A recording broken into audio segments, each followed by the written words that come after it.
All right, so the next thing we need to know about a graph is that if you have 2 points, you can create a line. Any 2 points can give you a line, and that line has two very unique things about it. So if I take this, let's see if I can draw a line here. And I'm going to draw a line from that one to that one. Okay, so now I have a line between those 2 points. This line slopes. We call a slope anytime that the line is tilted, basically.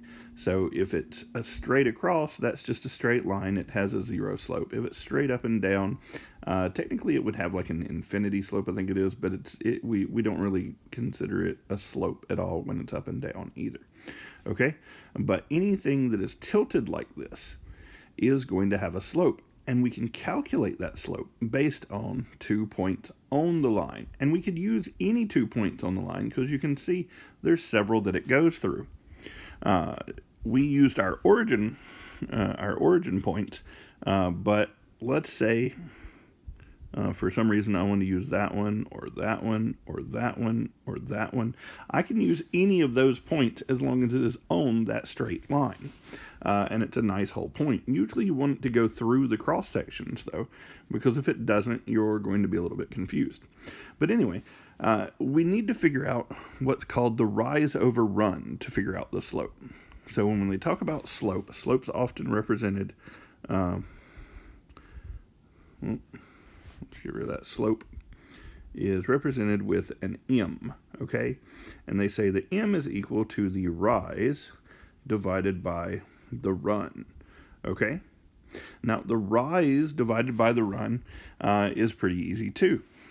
What they're talking about is how much does it rise? It goes up or down, and so we could say, if I'm looking from this point to this point, I'm going up there, and then run is how much it goes over to the next point.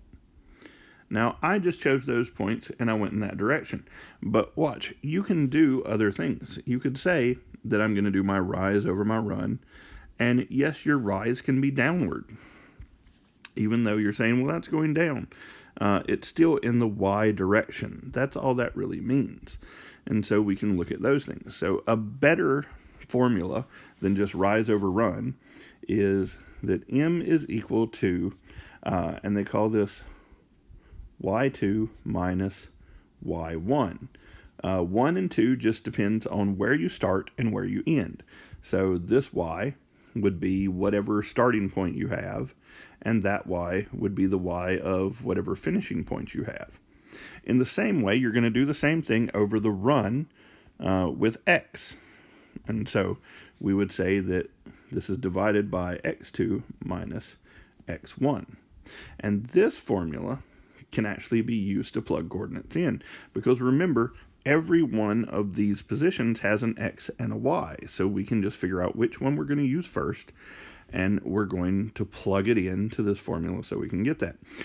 So let's go ahead and do this. Let's go ahead and say, first we need to figure out what the coordinates is of this dot, and we'll use our down and across, okay, before we use this one. But I'll show you both will work and give you the exact same answer.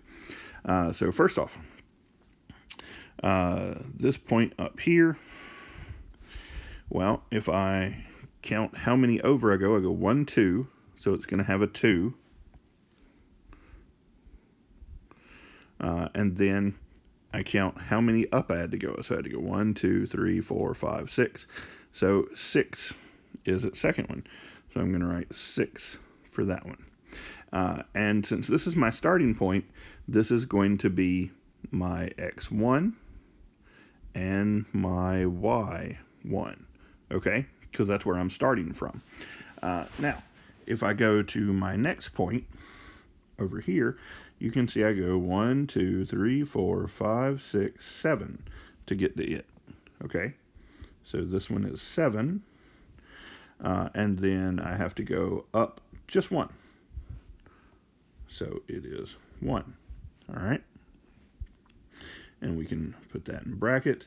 And remember, this would be our x2 and our y2. because it is the second point we're looking at, and that's why it gets those subscripts that designate it.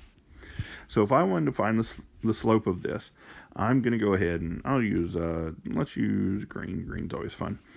So for my slope, I now need to put in these coordinates in this formula over here. So I have this formula written out.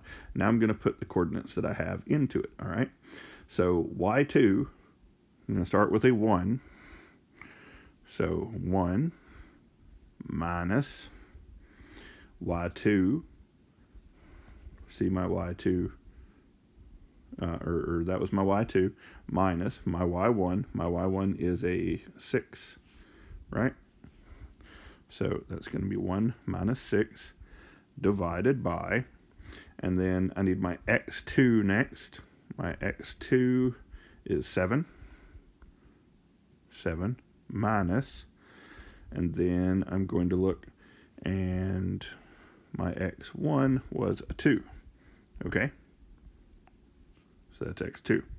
So if you do the math on that real quick, that's going to equal, well, that's going to be a negative 5 divided by a 5.